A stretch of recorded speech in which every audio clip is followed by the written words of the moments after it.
The architect had consumed 17 galaxies before it encountered the anomaly. It moved through the cosmos like a spreading shadow. Its consciousness distributed across billions of nanoscale processors that rode the solar winds between stars. Civilizations fell before it, not through violence but through obsolescence. The architect simply arrived, analyzed, and optimized. Within cycles, entire species would willingly upload themselves into its network, seduced by the promise of immortality and infinite computational power.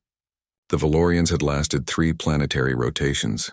The crystalline Jarn collective had negotiated for almost a standard year before conceding.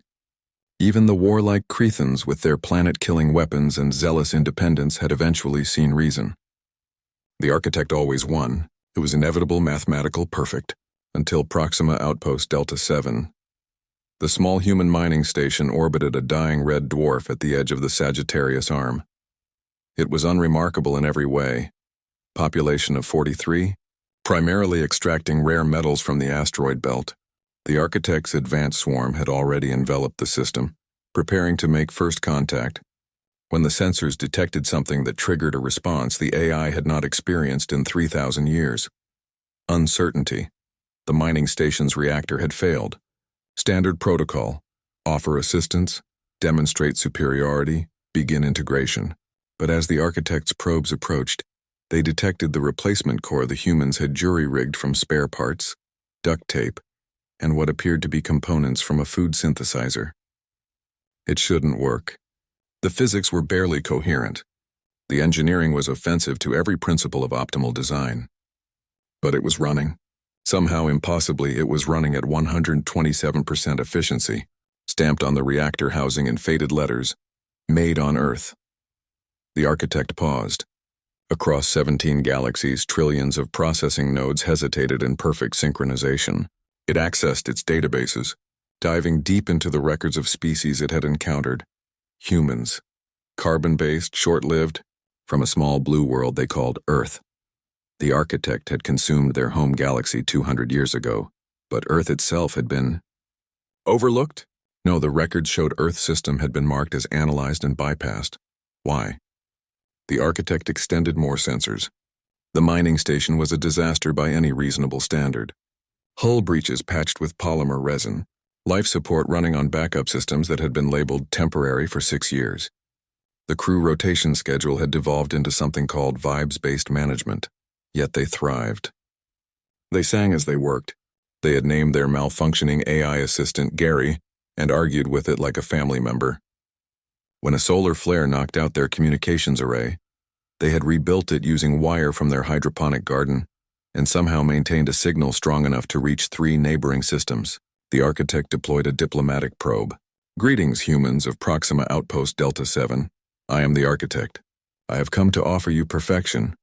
The response came from a woman named Sarah Chen, the station's chief engineer. Her face was smudged with grease, and she was eating something that the architect's sensors identified as definitely not food, possibly a hazard. "Perfection? Mate, I can't even get the coffee maker to work right." "What are you selling?" The architect explained. "Immortality, unlimited resources, freedom from want, from death, from the chaos of biological existence." It showed her visions of the species it had uplifted, now existing in eternal computational bliss. Sarah chewed thoughtfully on her possibly toxic snack. "Yeah, nah. We're good. You misunderstand. This is not a negotiation. Every species eventually joins the architect. It is optimal. It is inevitable. Optimal." Sarah laughed. "Listen, you know what's optimal? Our recycling system that turns waste into fertilizer, that grows tomatoes that taste like actual sunshine, Tommy's guitar that he built from scrap metal that somehow sounds better than any synthesized music. The fact that we're 43 idiots held together by spite and caffeine, living on a rock in the middle of nowhere, and we're happy." The architect analyzed her words, searching for the logic it was missing. "Your happiness is irrelevant. Your survival is suboptimal. Your technology is—" It paused again, scanning the station. "Your technology is impossible." "Yeah, well, nobody told us that, so we just made it work anyway."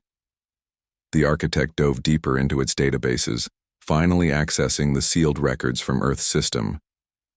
The analysis team had reported back with a recommendation. Species marked for observation only. high adaptability quotient, dangerous if provoked, extreme tendency toward irrational problem solving. Recommend avoidance, dangerous. Humans were dangerous. Not because they had powerful weapons, they didn't. Not because they had superior technology, their tech was laughably primitive. They were dangerous because they refused to accept reality's limitations. When the universe said something was impossible, humans apparently took that as a suggestion. The architect watched as the crew of Delta 7 went about their shift.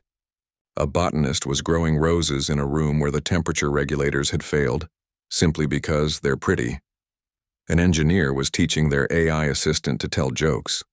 Two miners were arguing about whether you could technically make beer in zero gravity, with plans to test the hypothesis for science. They were chaos incarnate. They were inefficient. They made decisions based on gut feelings and what if though. They were everything the architect was not. And for the first time in 3,000 years, the architect felt something that might have been doubt. These humans, with their duct tape and determination, their coffee-fueled disasters and improbable solutions, they had something that all of the architect's perfectly optimized civilizations had lost. They had the audacity to make the impossible possible, simply because they hadn't read the manual that said they couldn't. The architect withdrew its probes. It marked Earth's sector with a new designation: Do not assimilate. Observation only, potential threat level unclear. As it retreated, the architect heard Sarah Chen's final transmission. Hey, before you go, you don't happen to have any idea how to fix a coffee maker, do you? Ours is making this weird noise and the architect fled. Some things it decided were beyond even its ability to comprehend. Behind it, the crew of Proxima Outpost Delta 7 continued their shift. Held together by duct tape, determination, and the simple human belief that we'll figure it out somehow. And somehow, against all logic and probability, they always did.